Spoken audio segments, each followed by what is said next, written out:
14,000 na Ina, nakuha mo. diamonds. Ay! Tatlong skin pero first blood agad. JP babagsak.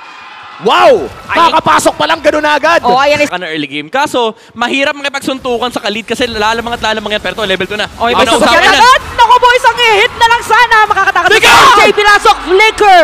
Pero mapatay lang naman si Renny J. Pero kung ikaw si Renny J, okay na yun. Si Ohe, pinapatay mo eh. Ang nalamang yung kalid level 1 ngayon. Even though si JP yung nauna doon. Ang problema si Ohib na ipit. O Okay Carl! na sa top lane, sa may bottom lane. Pero napakaganda na sagot. Hindi na nakagalaw mga players dito ng Aurora. Kaya TLPH, ito yung sinasabi nating epic rivalry.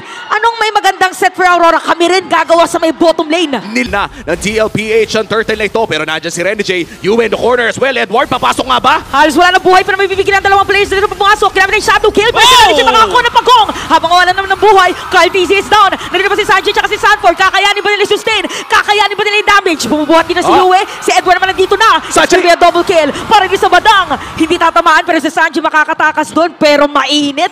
Dito yung Aurora. 1,000 na yung kalamangan. Dito ang TLPH kung sakali pero pumipera lang si Doming kahit sa baba. Grabe, makikita natin pumasok nga dito si JP. Sino masaseta pa nila? May counterplay naman para dito kay Renny J. Si Carl TZ makakakuha din ng bagong. At TLPH ngayon, sino naman dediretso makakabawi yata sila. Nag-flicker in pa para habulin din si Yue para makakatakas na siya. And this time around, from 3-5, naging 5-5 na yung ating kill score. And turtle napunta, TLPH. Lamang talaga dito yung Moscow pagdating sa macro aspect. Pero again, titignan natin yung team fights dito for TLPH. Okay, akala natin makakatakas na pero nabitin pa. Carl TZ dito masastun. And it's gonna be kill para dito kay Edward habang si Demon kahit may sariling target din pala doon sa ilalim ng Tori doon sa may bandang gitna. So 2 players down sa side ng TLPH. Sila dito sa may pagong. Tingnan natin kung papalag ba habang si Doming kahit sumisira na ng Tori sa may top lane. Si Yue dadaanan na yata nila. Mapipigilan din si Edward pero tuloy-tuloy pa rin ang damage nila. Kalahati na lang yung buhay ng pagong dito. Kanina nga ba talaga mapupunta? Hayabusa pumasok na rin pero retry secured para dito kay Carl TZ at mag-out na lamang ang TLPH. JP. Ang sagot dito ni Aurora however ay nakapag-push doon sa may bandang itaas. Mid lane naman ata ang kanilang punteriya pero nandiyan naman ang Aurora para dumepensa. Oo, pero nakita dito ni Carl TZ si Renny na nakakonceal. Pinipigilan niya dito. Pero makakapag-flicker out bomb. Peace bomb! Pero Cyclone Eye! Kaya naman Carl TZ makakabawi dito kay Hitman. There's talaga sila tunay na kinakait lang ng Aurora Gaming dito yung TLPH. Binibigyan lang ng specific Demon ka pero yun, Renny J nabigyan. Okay, so parang ang goal ngayon ng TLPH, pa isa-isa lang muna kung sino madadaanan natin. Yun yung bibigyan na pa. Kung ikaw yung TLPH, tapos dedepensahan mo yung lane na yun, paano kung biglang mag-Sphere of Destruction? Pero ito natin kinana. Si Owen kaya mapatay na dito sa kamay. Hindi mo kaya habang si Carl TZ. Naku, may iiwan na siya. Pero dadating na si Sanji. Makakatakas mo sila. Si Demon kahit ang target niya, pero napatay na rin. Double kill para sa Ninja. At dediretso na nga sila. Hahabulin pa nila dito si Sanji and even JP. Mapipigilan ba? Okay, si JP na lang yata ipain nila. Kaya mamapatay na dito Edward with a kill. Lalo wala na yung pang-zone ng glue with the split. Hindi na ito yung dating glue. Wala silang frontline. May kita natin na mag-free hit lang muna dito si Doming Kite. At grabe pa rin yung disiplina. Maninig ka na nga dito ni Carl TZ. At sabi natin, hindi mabibigilan si Doming Kite. Hindi na mapupuntahan. Pero biglang tinalunan. At dahil dyan TLPH, sila naman yung aabante. Easy baka i-press lang ni Demon Kite, yung Lord. Okay, nakita natin na Sanford, sila. Sanford. Magkagawa pa sila ng play. Si Sanford nga kanila mapupuntahan. Makakatakas ba? Napadaran. Habang patarin na dito si JP and even Sanji sabay disengage. This time around, TLPH yata nakita natin yung conceal. Pero masasalubong agad ni Yue. So ang dami mga resources na nakuha. Madidikit na nga dito si Yue. Makakatakas ba siya? Grabe yung tinagal ni Crimson Beacon. Pero biglang bulaga. Dito sa damage ni Carl TZ. Habang na diretso naman, napakaganda pagpasok doon para kay Renny J.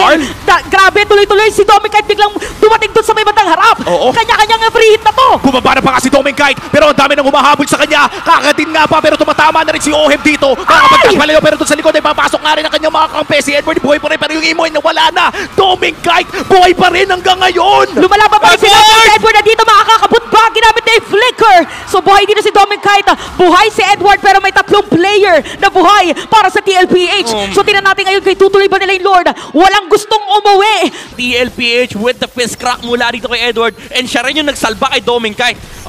Tingnan natin kung makakaabot ba doon sa may Lord. Di na makakapag-contest pa. So successfully, masesecure yan ng Aurora sabay diretso pag-secure. Kadelikado na itong parte na ito para sa Aurora Gaming. May Lord Wave pa naman din sila pero umalis na si Edward. Ay! Ay! Okay, sumakto, ginamit yung flicker. Hindi na makakatakas din si Yue. Habang si Domen kahit naman, makakapag-dash away. Makakapasok din si James sa may record, pero makapatay na siya dito ni Oheb. This is it. Habang si Demon kahit hinahabol si Oheb, nag-quad shadow pa nga. Cartesi hinahanap si Rene J. Pero si Oheb dito, makukuha pa rin nila si Rene J. Double kill para sa kanya. May iwan na rin dito si Edward. Na-shutdown na rin dito si Demon Kite. So 4 players down sa side ng Aurora at biglang bumaliktad. Yun ang iyari sa ating mapa. Kaya ba? Endable ba? Si Yue lang yung mag-i-spawn in 10 seconds. Medyo malayo pa si Domen Kite. Oh no, 5 seconds para dito kay Yue. Edward, ano ang gagawin ni Mr. Consistent para patagalin ang depensang ito? Sobrang bilis na pagpasok niya. Tapos dito nakapag-imbue na nga si Edward. Dumating na si Yue. Hindi makakapasok. Halos wala buhay mga players din ng TLPH. Ito na ba yun? Yung pagpawi na Aurora, ginamit na rin yung Winter Crown! Spear of Destruction! Ayan, bumalaga sa harap! Kaya ba ng damage na Aurora? Bumili ba ng Immortality? Pero hindi na makakatakas pa! Unstoppable! Para dito kay Oheb! Naging 2 for 2 yung trade pero kailangan mag-back. Nakakita tayo ng minions kahapon. Papawin pa ba ni Edward? May lalabas pa na minions. Kalahati na yung buhay ng base. At ang sigaw na laban ngayon, minions yata. Pero makakatakas, makakauwi. Dalawang minion yata. Dedepensahan. Dito na TLPH. Sakto merong Lord sa lahat na nanonood. Hingang malalim. Dahil mahaba pa ang laban na to. Game number 1. Si Sanford ang hahawak. Demon Kite nakaharap ng isang Cartesi. Low HP na. Walang immortality na available. Makakatakas ka pa. Tapos babalik. Si Rene J dito mabibit-bit. Pero ginamit na rin dito yung Raging Sandstorm para mas mapalayo si Sanford. Ito pala yung bait nila. Nagamit na yung Spirit Destruction. By the way, si Sanford nandun pa rin sa may batalikod. Demon Kite makakasecure na ganyan. Muli ka na makita nila si Carla Tizzy. Grabe yung pag-check ng mga bush. Chine-check lahat ng mga pwesto at si Saji nakita na rin nila. So Aurora ngayon, perfect opportunity to take this Lord. And this might just be a free Lord. Hindi na napapalag ang TLPH with a 4v5 disadvantage. Kaya naman Aurora Gaming na naman ang makakuha ng ating third Lord of the game. Tingnan rin yung Lord doon sa may bandang itaas. Apat ang magdedepensa para sa TLPH sa may bandang baba. Pero wala na rin ang kanilang inhibitor turret. Yung Lord ay tutunawin na ni Oheb. Mid lane nata ang punteriya ng Aurora Gaming. Wala pang surprise engage pero si Rene J nasa gilid. Flicker is available para sa Hitman. Okay, na-depensahan ulit ng TLPH dito. Game extended pero may Lord 20k na lang. Yung HP, aabot ba mga players dito ng TLPH yung makukuha na ng Aurora kanina.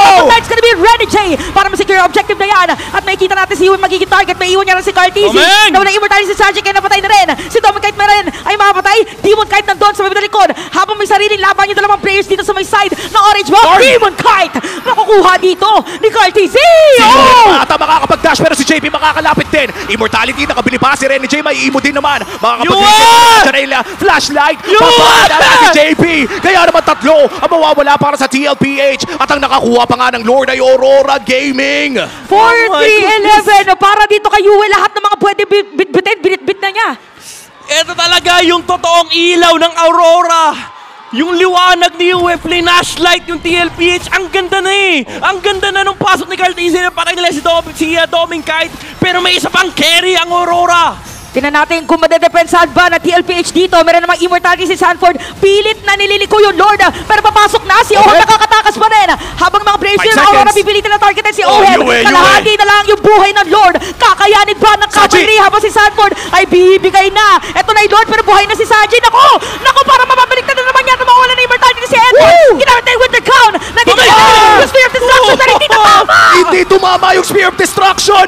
Endable na sana kung tumama lang yun! At buhay Lord kasi wala na kasi lang mga inhibitor turret. Hopa! Papasok! Sino matadala nila? Matatarget naman talaga nila para may sagot na kuwi sa Raging Sandstorm para dito kay Rene J. Habang si Cartesi halos wala na buhay. Liliko lang muna. Dedepensahan yung kanya ka-baby cakes. Kaya si Rene J nakuha na. At makikita natin dito na naman na nga Domen Kite. Mawabili na immortality pero double kill para dito kay Oheb. Si Yue naman ata magiging tsansa ng Aurora pero isa na rin na nawala. Si Edward ay bumagsak na. Kailangan dumipensa ng mga ibang miyembro ng TLPH. Pero mukhang ang call nila dito ay bakit pa maglo-Lord? Susubukan na ata nilang mag-end. Oo, pero para susubukan din yata ni Demon Kite. Base race ba to? Pero nagkaroon ng minion wave. Okay na dito si Yue para dumipensa sa Aurora. Tapos nandun naman si Sanford sa may bandang taas. Or sa base nila para talagang depensahan din yung kanilang base. Si Demon Kite ay nandito pa rin. Laban sa isang glue habang nandito naman ang TLPH. So parang hindi na yata kakayanin na depensahan dito ng Aurora dahil mauubos na ang buhay ng base. Biglang baliktad. TLPH game number 1.